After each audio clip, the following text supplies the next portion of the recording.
कभी कभार जंग किसी मुल्क के लिए बहुत फायदेमंद साबित हो जाती है। रूस के मामले में भी बिल्कुल ऐसा ही हुआ। रूस ने अपनी जंग के इब्तदाई 100 दिनों में लगभग 100 बिलियन यूरो का तेल एक्सपोर्ट किया।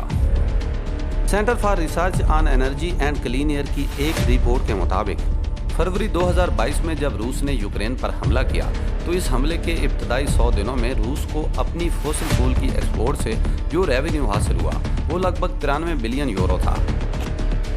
फॉसिल फ्यूल के खरीदार मुल्कों की लिस्ट को अगर देखा जाए तो चाइना दुनिया का सबसे बड़ा खरीदार था, जिसने इन 100 दिनों में लगभग 13 बिलियन यूरो का तेल खरीदा। चाइना के बाद जर्मनी 12.6 मिलियन यूरो की खरीदारी के साथ दूसरे नंबर पर था। जंग के इब्तदाई 100 दिनों में फ्रांस रूस का सबसे ज़्यादा लिक्विड गैस खरीदने वाला मुल्क था।